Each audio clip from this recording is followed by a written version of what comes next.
Hi friends, welcome back to Rangu channel. So ಇವತ್ತು ನನ್ನ day ಸೂಪರಾಗಿ ಹೋಗಿದೆ.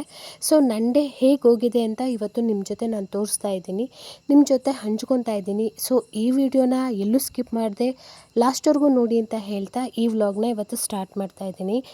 ಬೆಳಿಗ್ಗೆನೇ ಎದ್ದು 2 ಲೋಟ ಎಳ್ನೀರನ್ನ ಕುಡಿದೆ. ಫಸ್ಟು ತೋಟದಿಂದ ಎಳ್ನೀರು ಕಿತ್ಕೊಂಡು ಬಂದಿದ್ರು ಸಾಯಂಕಾಲ. ನಾನು ಸಾಯಂಕಾಲ ಕುಡಿಲಿಲ್ಲ, ಹೀಟ್ ಆಗಿಬಿಟ್ಟಿತ್ತು ಬಾಡಿ ಅಂದ್ಬಿಟ್ಟು. ಸೊ ಎಳ್ನೀರು ತರಿಸಿದ್ನ ನೈಟೆಲ್ಲ ಹಾಗೆ ಇಟ್ಬಿಟ್ಟು ಸೊ ಬೆಳಿಗ್ಗೆ ಕುಡಿಯೋಣ ಅಂದ್ಬಿಟ್ಟು ಹಾಗೆ ಇಟ್ಟಿದ್ದೆ. ಅದಾದಮೇಲೆ ಬೆಳಿಗ್ಗೆ ಎಲ್ಲ ಅವರು ಎಳ್ನೀರನ್ನೆಲ್ಲ ಓಪನ್ ಮಾಡಿಕೊಟ್ರು, ಅದೆಲ್ಲ ತೊಗೊಂಡೆ, 2 ಗ್ಲಾಸ್ ತೊಗೊಂಡೆ. ಸೊ ಹೊಟ್ಟೆ ಎಲ್ಲ ತಂಪಿತ್ತು. ಅಮ್ಮಂಗೆ ಪಾತ್ರೆ ಬೆಳಗೋದು ಅಂದರೆ ತುಂಬಾ ಇಷ್ಟ ಆಗುತ್ತೆ. ನೈಟು ನೀರು ಸ್ವಲ್ಪ ಟ್ಯಾಂಕಲ್ಲಿ ಬರಲಿಲ್ಲ, ಹಾಗೆ ಮಲಗಿಬಿಟ್ಟಿದ್ವಿ. ಸೊ ಇಷ್ಟೊಂದು ಪಾತ್ರೆ ಆಗಿದೆ, ಅಮ್ಮ ನನಗೆ ಪಾತ್ರೆ ಬೆಳ್ಕೊಡ್ತಾ ಇದ್ದಾರೆ. ಇಲ್ಲಿ ಶುಂಠಿ ತಂದಿಟ್ಟಿದ್ದೀವಿ, ಇದು ಶುಂಠಿ ಹಾಕಬೇಕು. ಹಾಕೋಕ್ಕೆ ಮುಂಚೆ ಈ ರೀತಿ ಒಂದು ಬಕೆಟಲ್ಲಿ ನೀರಲ್ಲಿ ಹಾಕಿಟ್ಟಿದ್ದೀವಿ. ಅದನ್ನು ಶುಂಠಿ ಹಾಕೋಕ್ಕಿಂತ ಮುಂಚೆ ಈ ರೀತಿ ಹಾಕಿಟ್ಬಿಟ್ಟು ಅದಾದಮೇಲೆ ಹಾಕಿಡೋದು, ಅಂದರೆ ನೀರಲ್ಲಿ ಹಾಕಿಡಬೇಕು, ಒಣಗಬಾರ್ದು ಅಂತ ಅಷ್ಟೇ. ಅದಾದಮೇಲೆ ನಿನ್ನೆ ಸಂಡಿಗೆ ನೈಟು ತಂದು ಒಳಗಡೆ ಹಾಕಿದ್ವಿ, ಮಳೆ ಬಂತು ಅಂದ್ಬಿಟ್ಟು. ಈಗ ಅದನ್ನು ಹೊರಗಡೆ ಹಾಕ್ತಾಯಿದ್ದೀವಿ, ಬಿಸಿಲು ಬರ್ತಾಯಿದೆ ಅಂದ್ಬಿಟ್ಟು ತೊಗೊಂಡೋಗಿ ಮತ್ತೆ ಒಣಗಕ್ಕೆ ಹಾಕೋಣ ಅಂತ. 90% ಒಣಗಿದೆ. ಸೊ ಇನ್ನು 10% ಅಷ್ಟೇ ಒಣಗಬೇಕು, ಅಂದರೆ ಒಂದೊಂದು ಕಡೆ ಒಣಗಿದೆ, ಒಂದು ಕಡೆ ಒಣಗಿಲ್ಲ. ಆದ್ದರಿಂದ ಮತ್ತೆ ಅದನ್ನು ತೊಗೊಂಡೋಗಿ ಹೊರಗಡೆ ನನ್ನ ಮಗ ಹಾಕಿ ಅದನ್ನು ನೀಟಾಗಿ ಹರಡ್ತಾ ಇದ್ದಾನೆ ಫುಲ್ಲು. ಯಾಕಂದರೆ ತರುವಾಗ ಅದು ಗುಡ್ಡೆ ಥರ ಮಾಡಿದ್ವಲ್ಲ, ಈಗ ನೀಟಾಗಿ ಹರಡಿ ಹಾಕ್ಕೊತಾ ಇದ್ದಾನೆ. ಬಿಸಿಲು ಚೆನ್ನಾಗಿ ಬಂದುಬಿಡುತ್ತೆ. ಈಗ ಒಂದು 1/2 ಅವರ್ಗೆಲ್ಲ ಅದು ಒಣಗೋಗ್ಬಿಡುತ್ತೆ. ಇದು ನಮ್ಮಮ್ಮನ ವಾಷಿಂಗ್ ಮಿಷಿನ್ನು. ಎಷ್ಟು ಚಿಕ್ಕದಾಗಿದೆ ಅಷ್ಟೇ ನೀಟಾಗಿ ಬಟ್ಟೆ ಒಗೆಯುತ್ತೆ. ನೋಡಿ ಇಷ್ಟು ನೀಟಾಗಿದೆ. ಇದು 2000 ಚಿಲ್ಲರೆ ಹೇಳಿದ್ರು ಅಮ್ಮ.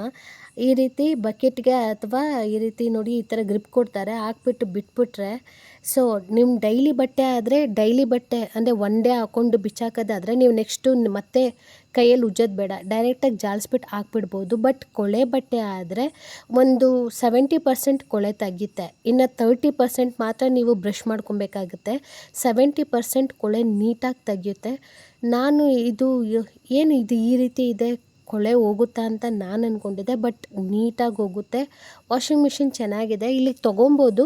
ಬಟ್ ನಮ್ಮದು ಹಾರ್ಡ್ ವಾಟರ್ ಆಗಿರೋದ್ರಿಂದ ಡ್ರಮ್ ಬೇಗ ಹಾಳಾಗುತ್ತೆ ಅಂದ್ಬಿಟ್ಟು ವಾಷಿಂಗ್ ಮಿಷಿನ್ಗೆ ನಾವಿನ್ನೂ ಧೈರ್ಯ ಮಾಡಿಲ್ಲ ತೊಗೊಳ್ಳೋಕ್ಕೆ. ಈ ವಾಷಿಂಗ್ ಮಿಷಿನ್ ಅಂತೂ ನಿಜವಾಗ್ಲೂ ತುಂಬಾ ಚೆನ್ನಾಗಿದೆ, ನನಗಂತೂ ಇಷ್ಟ ಆಯಿತು. ಮೊದಲು ನಾನು ಇದ್ರ ಬಗ್ಗೆ ಏನೋ ಥಿಂಕ್ ಮಾಡಿದ್ದೆ, ಅದ್ರ ಕೆಲಸ ನೋಡಾದಮೇಲೆ ಓಕೆ ಚೆನ್ನಾಗಿದೆ ಅಂತ. ಸೊ ಯಾವುದೇ ವಸ್ತು ಆದ್ರೂ ಅದಕ್ಕೆ ತಿಳ್ಕೊಳ್ಳೋಕ್ಕಿಂತ ಮುಂಚೆ ಏನೂ ಅನ್ಕೋಬಾರ್ದು ಅಂತ ನನಗೆ ಗೊತ್ತಾಯಿತು. ತಿಂಡಿಗೆ ಇವತ್ತು ಟೊಮೊಟೊ ಬಾತ್ ಮಾಡ್ತಾಯಿದ್ದೀನಿ. ಈ ಟೊಮೊಟೊನ ಪೇಸ್ಟ್ ಮಾಡ್ಕೊಳ್ಳೋಣ ಅಂದ್ಬಿಟ್ಟು ಜಾರ್ಗೆ ಹಾಕ್ಕೊತಾ ಇದ್ದೀನಿ. ಇದು ಟೊಮೊಟೊ ಪೇಸ್ಟ್ ಮಾಡ್ಕೊತೀನಿ, ಇದಕ್ಕೇನು ನೀರು ಹಾಕಲ್ಲ. ಸೊ ಈಸಿಯಾಗಿ ಪೇಸ್ಟ್ ಆಗಿಬಿಡುತ್ತೆ. ಆ್ಯಕ್ಚುಲಿ ಹಸುದು ಹಾಲು ಕಾಯಕ್ಕಿಟ್ಟಿದೆ, ಅದನ್ನು ಕಾದಿದೆ, ಈಗ ಮುಚ್ತಾ ಇದ್ದೀನಿ. ಕಾಯಕ್ಕೆ ಇಟ್ಬಿಟ್ಟು ಗೊತ್ತೇ ಆಗಲ್ಲ ಒಂದೊಂದು ಸರಿ, ಆಗಲೇ ಅದು ಕುದ್ದಿದೆ ಚೆನ್ನಾಗಿ ಹಾಲು.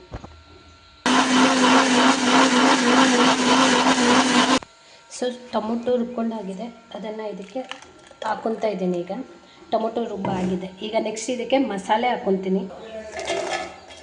ಫಸ್ಟು ಜಾರ್ಗೆ 1 ಗೆಡ್ಡೆ ಬೆಳ್ಳುಳ್ಳಿ ಹಾಕ್ಕೊಂಡಿದ್ದೀನಿ, ದಪ್ಪದ್ದು 1 ಗೆಡ್ಡೆ ಸಾಕಿಲಿ ಅಂತ. ಅದಾದಮೇಲೆ ಸ್ವಲ್ಪ ಶುಂಠಿ ಹಾಕ್ಕೊತೀನಿ. ಅದಾದಮೇಲೆ ಇಲ್ಲಿ ಚಕ್ಕೆ 1 ಪೀಸ್ ಹಾಕ್ಕೊತಾ ಇದ್ದೀನಿ. ಲವಂಗ 4-5. ಈಗ ಇಷ್ಟು ಶುಂಠಿ ಹಾಕ್ಕೊತಾ ಇದ್ದೀನಿ. ಇಷ್ಟೇ ಮಸಾಲಾಗೆ ಯೂಸ್ ಮಾಡ್ತಾ ಇರೋದು. ಈಗ ಸ್ವಲ್ಪ ನೀರು ಹಾಕ್ಬಿಟ್ಟು ರುಬ್ಬಕ್ಕೆ ಹಾಕ್ತೀನಿ. ಇಲ್ಲಿ ನಾನು ಕೊತ್ತಂಬರಿ ಪುದೀನ ಏನು ಯೂಸ್ ಮಾಡ್ತಾ ಇಲ್ಲ ರುಬ್ಬಕ್ಕೆ. ಮಸಾಲ ರೆಡಿಯಾಗಿದೆ. ಈಗ ಫಸ್ಟು ಕುಕ್ಕರಿಗೆ ಎಣ್ಣೆ ಹಾಕ್ಕೊಂಡಿದ್ದೀನಿ. ಎಣ್ಣೆ ಕಾದಿದೆ, ಎಣ್ಣೆ ಕಾದಿರೋ ಎಣ್ಣೆಗೆ 2-3 ಈರುಳ್ಳಿ ಹಾಕ್ಕೊತಾ ಇದ್ದೀನಿ.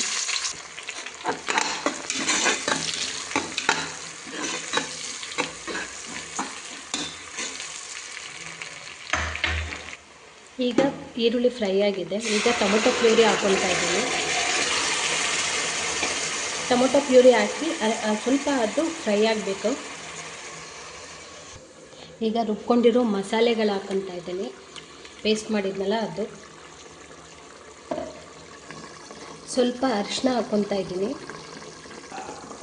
1 ಸ್ಪೂನು ಅಚ್ಕಾರದ ಪುಡಿ ಸೇರಿಸ್ಕೊತಾ ಇದ್ದೀನಿ ಈಗಲೇ. ಇದೆಲ್ಲ ಚೆನ್ನಾಗಿ ಕುದಿಬೇಕು ನೀಟಾಗಿ. ಈಗ ಒಂದು ಅರ್ಧ ಸ್ಪೂನಷ್ಟು ಧನಿಯಾ ಪೌಡರ್ ಹಾಕ್ಕೊತಾ ಇದ್ದೀನಿ.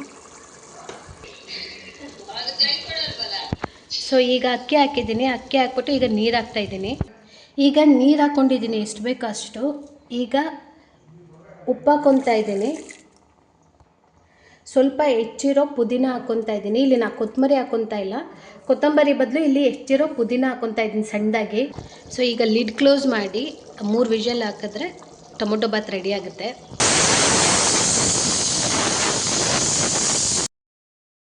ತಿಂಡಿ ಎಲ್ಲ ತಿಂದಾಯಿತು. ತಿಂಡಿ ಎಲ್ಲ ತಿಂದಾದ್ಮೇಲೆ ನನ್ನ ಮಗ ಹಸು ಕಟ್ಟಾಕ್ಬಿಟ್ಟು ಬರ್ತೀನಿ ಅಂದ್ಬಿಟ್ಟು ತೋಟಕ್ಕೆ ಹಸು ಕಟ್ಟಾಕೋಕೆ ಹೋಗ್ತಾ ಇದ್ದಾನೆ. ಹಸು ಕಟ್ಟಾಕ್ತಾ ಇದ್ದೀವಿ. ಈಗ 3 ತಿಂಗಳಿಂದ ಹಸು ಕಟ್ಟಾಕಿರಲಿಲ್ಲ, ಯಾಕಂದರೆ ಕರು ಇತ್ತಲ್ವ, ಕರು ಪಕ್ಕನೇ ಹಸು ಇರಬೇಕಂತೆ 3-4 ಅಂದರೆ 2-3 ತಿಂಗಳು. ಈಗ ಕಟ್ಟಾಕ್ತಾ ಇದ್ದೀವಿ. ಅವನು ಹಸು ಹೊಡ್ಕೊಂಡು ಹೋದ. ನಾವು ಏನು ಮಾಡ್ತಾಯಿದ್ದೀವಿ, ಇಲ್ಲಿ ಸಾಂಬಾರು ಮಾಡೋಣ ಅಂದ್ಬಿಟ್ಟು ಒಣಗೊನೆ ಸೊಪ್ಪು, ಹಿತ್ತಲಲ್ಲಿ ಒಣಗೊನೆ ಸೊಪ್ಪು ತುಂಬ ಚೆನ್ನಾಗಿ ಬಿಟ್ಟಿತ್ತು. ಅದರಿಂದನೇ ಇವತ್ತು ಬಸ್ಸಾರು ಮಾಡೋಣ ಅಂದ್ಬಿಟ್ಟು ನೀಟಾಗಿ ಬಿಡಿಸ್ಕೊತಾ ಇದ್ದೀವಿ. ಆ್ಯಕ್ಚುಲಿ ಅದು ಒಂದು ಕಡ್ಡಿ ಹಾಕಿದ್ದಿದ್ದು ಇಷ್ಟು ಜಾಗನೂ ಸ್ಪ್ರೆಡ್ ಆಗಿದೆ. ಒಣಗೊನೆ ಸೊಪ್ಪು, ಇದು ಬಿಳಿ ಒಣಗೊನೆ ಸೊಪ್ಪು ಅಂತೆ, ಅಂದರೆ ರೆಡ್ ಬರುತ್ತೆ, ಇದು ಬಿಳಿ. ಇದು ತುಂಬಾ ಚೆನ್ನಾಗಾಗುತ್ತೆ, ಕಣ್ಣಿಗಂತೂ ತುಂಬಾ ಒಳ್ಳೆಯದು.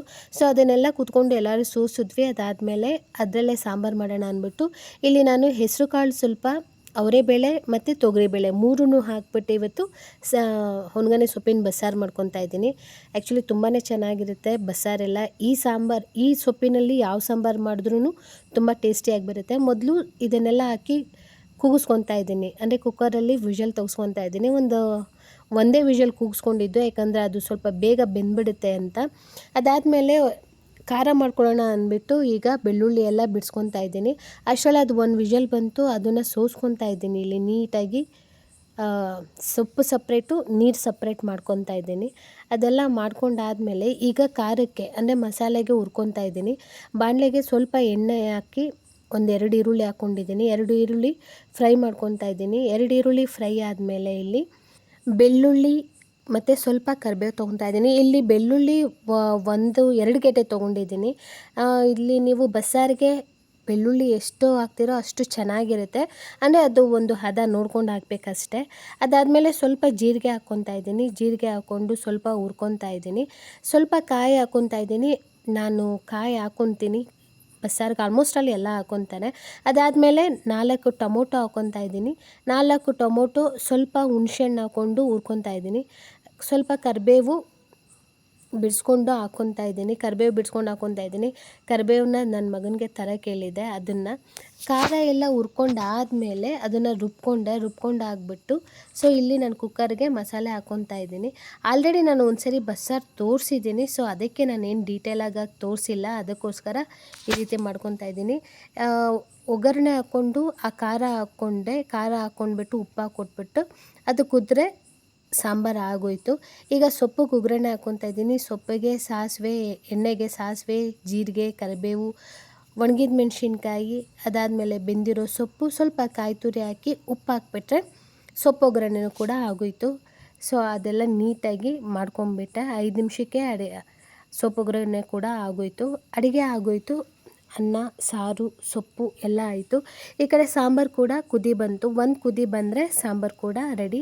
ಅದಾದಮೇಲೆ ಅನ್ನಕ್ಕೆ ಇಟ್ಕೊಂಡೆ. ಅನ್ನ ಕೂಡ ಆಗೋಯಿತು. ಅಷ್ಟರಲ್ಲಿ ಪಾತ್ರೆ ಎಲ್ಲ ಬಿದ್ದಿತ್ತು, ಅಂದರೆ ಅಡುಗೆಗೆ ಏನು ಯೂಸ್ ಮಾಡಿದ್ನೋ ಆ ಪಾತ್ರೆ ಎಲ್ಲ ಬಿದ್ದಿತ್ತು, ಅದೆಲ್ಲ ಬೆಳ್ಕೊಂಡೆ. ಈಗ ನೋಡಿ ಅನ್ನ ಸಾಂಬಾರೆಲ್ಲ ರೆಡಿ, ಅಡುಗೆ ಮನೆ ಪಾತ್ರೆನೂ ರೆಡಿ, ಎಲ್ಲ ರೆಡಿ ಆಯಿತು. ಸೊ ನಾನು ಊಟ ಮಾಡೋಣ ಅಂದ್ಬಿಟ್ಟು ಅನ್ನ ಮತ್ತು ಬಸ್ಸಾರು ಹಾಕ್ಕೊಂಡು ಊಟ ಮಾಡೋಕ್ಕೆ ಅಂತ ಹೋಗ್ತಾಯಿದ್ದೀನಿ. ಸೊ ಬಸ್ಸಾರಂತೂ ತುಂಬಾ ಚೆನ್ನಾಗಿ ಬಂದಿತ್ತು, ತುಂಬ ಟೇಸ್ಟಿಯಾಗಿತ್ತು. ಆ್ಯಕ್ಚುಲಿ ತುಂಬಾ ಚೆನ್ನಾಗಿತ್ತು. ಪಲ್ಯ, ಆ ಕಾಂಬಿನೇಷನ್ ಅಂತೂ ಸೂಪರಾಗಿತ್ತು. ಅದಾದಮೇಲೆ ಈಗ ಶುಂಠಿ ಹಾಕಬೇಕು ಅಂದ್ಕೊಂಡ್ವಲ್ಲ, ಸಾಯಂಕಾಲ ಆಯಿತು. ಸಾಯಂಕಾಲ ನನ್ನ ಮಗ ತೊಗೊಂಡೋಗ್ಬಿಟ್ಟು ಅದನ್ನು ಶುಂಠಿ ನೆಡ್ತಾ ಇದ್ದಾನೆ.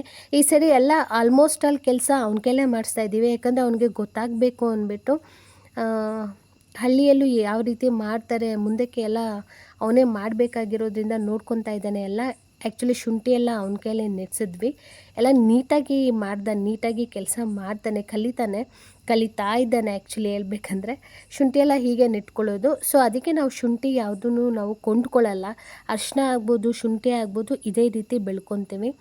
ಈ ಥರ ಎಲ್ಲ ನೀಟಾಗಿ ಮಾಡ್ಕೊತಾ ಇದ್ದಾನೆ. ಅದಾದಮೇಲೆ ತೋಟದಿಂದ ಕಾಯಿಗಳನ್ನ ತಂದರು, ಅಂದರೆ ಕಾಯಿ ಬಿದ್ದಿರ್ತವೆ, ಕೆಲವೊಂದು ಬಿದ್ದಿರಲ್ಲ. ಅದನ್ನು ಗಣದಿಂದ ಕೆಡವಿ ಟ್ಯಾಕ್ಟ್ರಲ್ಲಿ ತಂದು ಹಾಕ್ತಾಯಿದ್ರು. ಸೊ ನನ್ನ ಮಗ ಈ ರೀತಿ ಮೂಟೆ ಎಲ್ಲ ಹೊತ್ಕೊಂಡು, ಒಂದೊಂದು ಮೂಟೆ ಅಷ್ಟು ದಪ್ಪ ಇದೆ, ಬಟ್ ಅದನ್ನೆಲ್ಲ ಹೊತ್ಕೊತಾ ಇದ್ದಾನೆ. ಎಷ್ಟು ನೀಟಾಗಿ ಹೊತ್ಕೊಂಡು ಬಂದು ಟ್ಯಾಕ್ಟ್ರಿಗೆ ಹಾಕಿ ಟ್ಯಾಕ್ಟ್ರಿಂದ ಮನೆಗೆ ಹಾಕ್ತಾ ಇದ್ದಾರೆ ಅದು ಕಾಯ್ದು. ಅದಾದಮೇಲೆ ಅಲ್ಲೇ ತೋಟದಲ್ಲಿ ಬಾಳೆಕಾಯಿ ಗೊನೆ ಇತ್ತು, ಅದನ್ನು ತೊಗೊಂಡು ಬಂದಿದ್ದಾರೆ. ಅಲ್ಲೇ ಪ್ಲ್ಯಾನ್ ಮಾಡ್ಕೊಂಡಿದ್ದಾರೆ ಬಾಳೆಕಾಯಿ ಬಜ್ಜಿ ಮಾಡಬೇಕು ಅಂತ. ಸೊ ಅದನ್ನು ತಂದರು. ಈವ್ನಿಂಗು ಇಲ್ಲಿ ಮುಂದೆಗಡೆ ಬದನೆಕಾಯಿ ಗಿಡ ಬಂದಿದೆ. ಅದೇನಾಗ್ತಾ ಇದೆ ಅಂದರೆ ಬದನೆಕಾಯಿ ಬಂದಿದೆಯಲ್ಲ ಬಾರಕ್ಕೆ ಬಾಗ್ತಾಯಿತ್ತು ಒಂದು ಸೈಡು. ಸೊ ಅದಕ್ಕೆಲ್ಲ ಒಂದು ಕೋಲ್ ಕೊಟ್ಟು ಅಂದರೆ ದಬ್ಬೆ ಕೊಟ್ಟು ಅದನ್ನು ಸ್ಟ್ರೈಟ್ ಮಾಡಿ ಕಟ್ತಾ ಇದ್ದೀವಿ. ಈ ರೀತಿ ಕಟ್ಟೋದ್ರಿಂದ ಅದು ಏನಾಗುತ್ತೆ, ಅದು ಬಾಗಲ್ಲ. ನೋಡಿ ಈ ರೀತಿ ದಪ್ಪ ಇದೆ ಅದು. ಆ್ಯಕ್ಚುಲಿ ಇದು ತಳಿ ಬೇರೆ ಅಂತೆ. ಸೊ ದಪ್ಪ ಇರೋದ್ರಿಂದ ಬಾಗುತ್ತೆ. ಈ ರೀತಿ ದಬ್ಬೆ ಕೊಟ್ಟು ಕಟ್ಟೋದ್ರಿಂದ ಏನಾಗುತ್ತೆ, ಅದು ಬಾಗಲ್ಲ ಅಂದ್ಬಿಟ್ಟು ನಮ್ಮ ಯಜಮಾನರು ಆ ಥರ ನೀಟಾಗಿ ದಬ್ಬೆ ಎಲ್ಲ ಮಾಡಿ ಹೊಡಿತಾ ಇದ್ದಾರೆ. ಹೊಡೆದ್ಬಿಟ್ಟು ನೀಟಾಗಿ ಕಟ್ತಾ ಇದ್ದಾರೆ. ಪಕ್ಕದಲ್ಲಿ ದಬ್ಬೆ ಕೊಟ್ಟು ನೀಟಾಗಿ ಕಟ್ತಾ ಇದ್ದಾರೆ. ಸೊ ಇದು ಮುಂದುಗಡೆ ಇರೋ ಪ್ಲ್ಯಾಂಟ್ ಹೂ ಎಷ್ಟು ಬಿಡುತ್ತೆ ಅಂದರೆ ಅಷ್ಟೊಂದು ಹೂ ಬಿಡುತ್ತೆ. ಸೊ ಅದೆಲ್ಲ ಆಯಿತು. ಸಾಯಂಕಾಲ ಸ್ನ್ಯಾಕ್ಸ್ಗೆ ಬಾಳೆಕಾಯಿ ಬಜ್ಜಿ. ಸೊ ಇಲ್ಲಿ ಬಾಳೆಕಾಯಿ ಬಜ್ಜಿಗೆ ನಂದೇನಿಲ್ಲ, ಎಲ್ಲ ನಮ್ಮ ಯಜಮಾನ್ರು ಮಾಡೋದು ಬಜ್ಜಿ ಬೋಂಡ ಎಲ್ಲ. ಸೊ ಅವ್ರೇನು ಮಾಡ್ತಾಯಿದ್ದಾರೆ, ನೀಟಾಗಿ ಬಾಳೆಕಾಯಿ ಸಿಪ್ಪೆ ಎಲ್ಲ ಬಿಡಿಸ್ಕೊಂಡು ನೀಟಾಗಿ ಇಚ್ಕೊತಾರೆ. ಆ್ಯಕ್ಚುಲಿ ಬಜ್ಜಿ ಅವ್ರು ತುಂಬಾ ಚೆನ್ನಾಗಿ ಮಾಡ್ತಾರೆ. ಇದು ತೋಟದ ಬಾಳೆಕಾಯಿ ಆಗಿರೋದ್ರಿಂದ ತುಂಬಾ ಟೇಸ್ಟಿಯಾಗಿ ಬಂದಿತ್ತು. ಹೇಳ್ಬೇಕಂದ್ರೆ ಫ್ರೆಶ್ ಅಲ್ವಾ, ಅಲ್ಲೇ ಕಿತ್ಕೊಂಡು ಅಲ್ಲೇ ಮಾಡ್ತೀವಲ್ವಾ, ಅದಕ್ಕೋಸ್ಕರ ಅದು ಟೇಸ್ಟಿಯಾಗಿ ಬರುತ್ತೆ. ತುಂಬ ಟೇಸ್ಟಿಯಾಗಿತ್ತು. ಆ್ಯಕ್ಚುಲಿ ಆ ರೀತಿ ನೀಟಾಗಿ 4 ತಂದಿದ್ದು, 4 ನೀಟಾಗಿ ಹೆಚ್ಕೊಂಡು ಫಸ್ಟು ಕಡಲೆ ಹಿಟ್ಟು ಹಾಕ್ಕೊಂಡು, ಅದಾದಮೇಲೆ ಉಪ್ಪು, ಸ್ವಲ್ಪ ಜೀರಿಗೆ, ಅದಾದಮೇಲೆ ಸ್ವಲ್ಪ ಸೋಡಾ, ಸ್ವಲ್ಪ ಅರಿಶಿನ, ಸ್ವಲ್ಪ ಅಚ್ಕಾರದ ಪುಡಿ ಹಾಕ್ಕೊಂಡು ನೀಟಾಗಿ ಕಲಸಿಟ್ಕೊಂಡು ಹೆಚ್ಚಿರೋದು ಬಾಳೆಕಾಯಿನ ಎಣ್ಣೆಗೆ ಬಿಡೋದು ಅಷ್ಟೇ ಬಜ್ಜಿ ಕತೆ. ಸೊ ಬಜ್ಜಿ ಕರಿತಾ ಇದ್ದಾರೆ ನೋಡಿ. ಇದನ್ನೆಲ್ಲ ಹಾಕ್ಬಿಟ್ಟು ನೀಟಾಗಿ ಒಂದು ಸರಿ ತಿರುಗಿಸ್ಬಿಟ್ಟು ನೀಟಾಗಿ ಹಾಕ್ತಾಯಿದ್ದಾರೆ ಬಜ್ಜಿನ. ಈ ರೀತಿ ಬಜ್ಜಿ ಹಾಕ್ಬಿಟ್ಟು ಎತ್ತಿ ಕೊಟ್ಬಿಟ್ರೆ ಸಾಯಂಕಾಲ ಸೂಪರಾಗಿರುತ್ತೆ. ಈವ್ನಿಂಗ್ ಆಲ್ಮೋಸ್ಟ್ ಇಲ್ಲಿ ಸ್ನ್ಯಾಕ್ಸ್ ಇದ್ದೇ ಇರುತ್ತೆ. ಅಂದರೆ ಏನಾದರೂ ಒಂದು ತಿಂತಾನೆ ಇರ್ತೀವಿ. ಊಟ ಆದಮೇಲೆ ಕಾಫಿ ಟೀ ಕುಡಿತಾ ಇರ್ತಾರಲ್ಲ, ಈ ರೀತಿ ಏನಾದರೂ ಮಾಡ್ತಾನೆ ಇರ್ತೀವಿ. ಈವ್ನಿಂಗ್ ಫ್ರೀ ಆಗ್ತಾರೆ, ಯಾಕಂದರೆ ಎಲ್ಲ ತೋಟಕ್ಕೆ ಹೋಗಿರ್ತಾರೆ, ಕೆಲಸ ಆಗಿರುತ್ತೆ. ಎಲ್ಲರೂ ಈವ್ನಿಂಗ್ ಫ್ರೀ ಆಗಿರೋದ್ರಿಂದ ಈ ರೀತಿ ಬಜ್ಜಿ ಮಾಡಿಕೊಂಡು ಅಪ್ಪಾಜಿ ಅಮ್ಮಂಗೆ ಎಲ್ಲ ತಿಂದ್ವಿ. ಬಜ್ಜಿ ಎಲ್ಲ ತಿಂದಾದ್ಮೇಲೆ ಇವತ್ತು ನೈಟ್ಗೆ ಊಟಕ್ಕೆ ನಾವು ಸ್ವಲ್ಪ ಸಿಂಪಲ್ಲಾಗಿ ಅಡುಗೆ ಮಾಡ್ಕೊಂಡಿದ್ವಿ. ಸಿಂಪಲ್ಲಾಗಿ ಅಡುಗೆ ಮಾಡಿಕೊಂಡು ಊಟ ಕೂಡ ಆಯಿತು. ಊಟ ಎಲ್ಲ ಮಾಡಿ ಇವತ್ತಿನ ಡೇ ನಂದು ಹೀಗೆ ಮುಗೀತು ಅಂತಲೇ ಹೇಳ್ತಾ ಇದ್ದೀನಿ. ಸೊ ಈ ವ್ಲಾಗು ನಿಮಗೆ ಯಾರಿಗಾದ್ರೂ ಇಷ್ಟ ಆದರೆ ಲೈಕ್ ಮಾಡಿ, ಶೇರ್ ಮಾಡಿ, ಕಮೆಂಟ್ ಮಾಡಿ, ಸಬ್ಸ್ಕ್ರೈಬ್ ಮಾಡಿಕೊಂಡು ನನ್ನ ಚಾನಲ್ನ ನೋಡಿ. ಸಬ್ಸ್ಕ್ರೈಬ್ ಮಾಡ್ಕೊಂಡಾದಮೇಲೆ ಬೆಲ್ ಬಟನ್ನ ಪ್ರೆಸ್ ಮಾಡೋದು ಮರಿಬೇಡಿ ಅಂತ ಹೇಳ್ತಾ ಈ ವ್ಲಾಗ್ನ ಇಲ್ಲಿಗೆ ಎಂಡ್ ಮಾಡ್ತಾಯಿದ್ದೀನಿ. Thank you. ಬಾಯ್.